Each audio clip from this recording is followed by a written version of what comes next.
Oi galerinha, tudo bem com vocês? Hoje nós iniciaremos a unidade 4 de História. Nós estudaremos da página 92 à página 101 e utilizaremos também do material complementar lá na página 219. Vamos para a nossa aula? Então vamos lá para a nossa aula de História, unidade 4, nossa história, nosso patrimônio.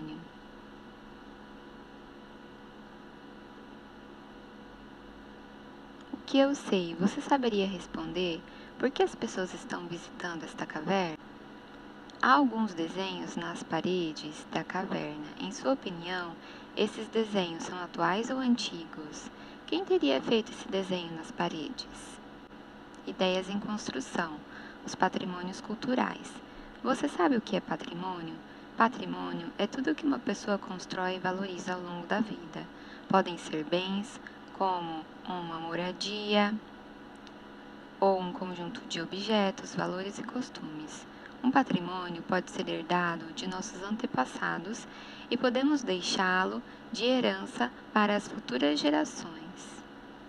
Mas como podemos definir o patrimônio de um povo? Ou mesmo o patrimônio de toda a humanidade?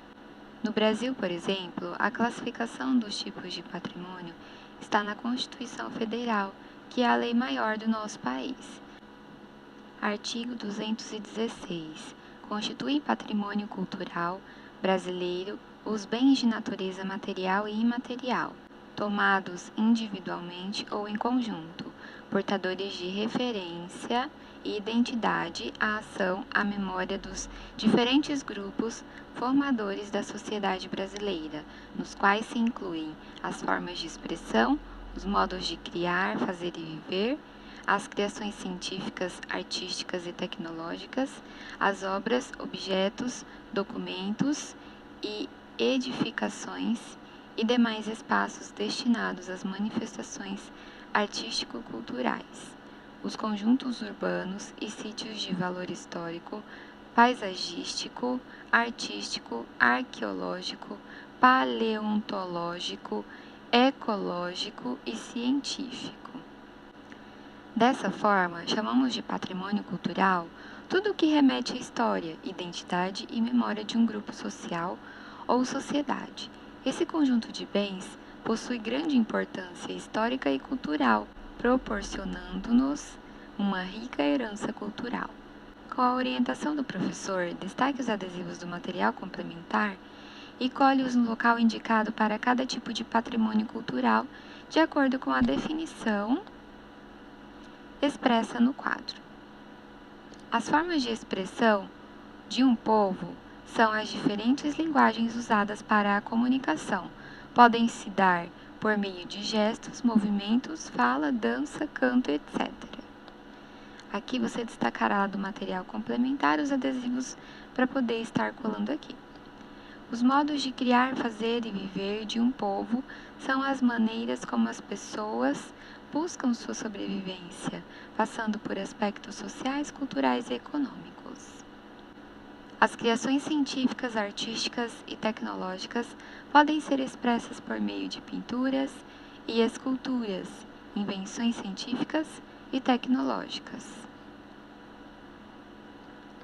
As obras, edificações, os objetos, documentos, edificações e demais espaços destinados às manifestações artístico-culturais. Podem ser as obras artísticas e literárias, os monumentos e os locais que servem como espaço para manifestações culturais.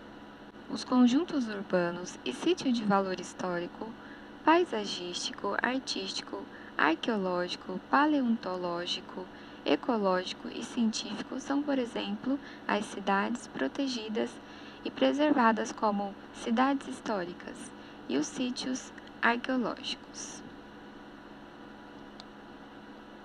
Construindo conhecimento, patrimônio cultural material.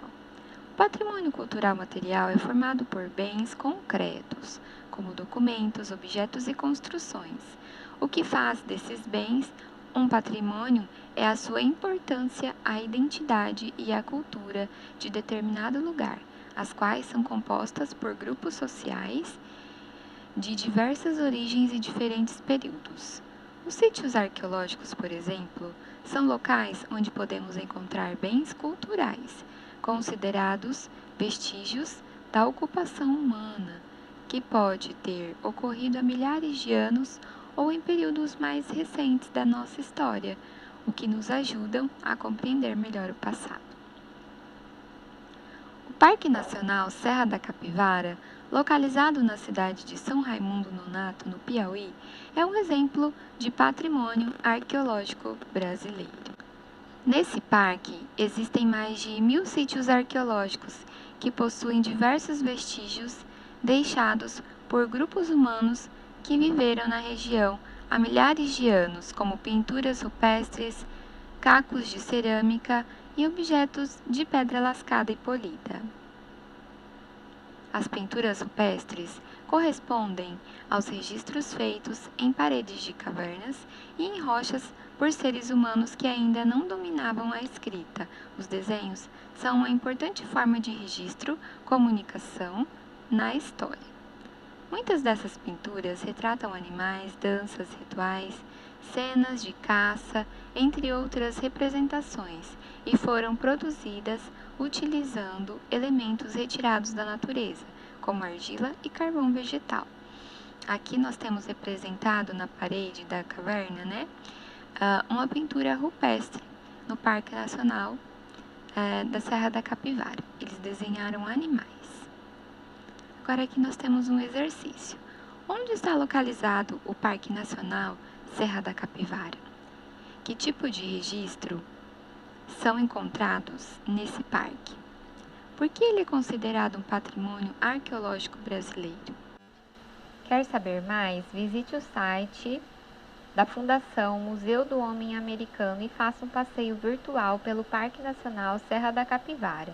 Você poderá conhecer o Museu do Homem Americano e o Museu da Natureza, além de observar as paisagens naturais, a flora e a fauna do parque.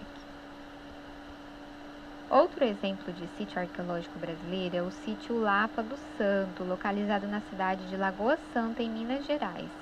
Nesse local, um grupo de arqueólogos encontrou, nos anos de 1970, um fóssil humano considerado o mais antigo das Américas, de uma jovem mulher que viveu há aproximadamente 11,5 mil anos e recebeu o nome de Luzia. De acordo com os pesquisadores, tanto Luzia quanto os habitantes daquela época viviam em pequenos grupos com aproximadamente 25 pessoas. Além disso, eram nômades, ou seja, não tinham moradia fixa, dormiam e se protegiam do frio e da chuva em cavernas. Já a alimentação era feita por meio de coleta de vegetais e frutos e a caça de animais. Número 4. Por que o sítio arqueológico Lapa do Santo é importante para a história do Brasil? De acordo com as pesquisas realizadas até o momento, Luzia e seu grupo correspondem aos seres humanos mais antigos que já habitaram o Brasil. Assinale a alternativa que indica a principal característica desse grupo e em seguida justifica sua resposta. O primeiro, eram sedentários e com o domínio da agricultura. Conseguiam se manter em moradias fixas, dividindo as tarefas do dia a dia. O outro eram nômades e não tinham moradia fixa para dormir e se proteger dos fenômenos da natureza. Usavam as cavernas. Então, aqui você vai justificar a resposta. Você marcará apenas uma alternativa e justificará o porquê que você escolheu essa resposta. Número 6. Com base nas descobertas arqueológicas sobre Luzia e os primeiros grupos humanos, leia as alternativas a seguir e marque V para verdadeiro ou F para falso. Depois corrija suas respostas e reescreva as frases que apresentarem informações falsas. O fóssil de Luzia é de uma mulher que viveu há milhares de anos na região do atual estado da Bahia. Os habitantes da época de Luzia viviam em grupos com aproximadamente 25 pessoas. Luzia e seu grupo alimentavam-se de vegetais e frutos que cultivavam por meio da agricultura. Então, aqui você marcará verdadeiro ou falso. Para as falsas, você reescreverá as frases nas linhas a seguir.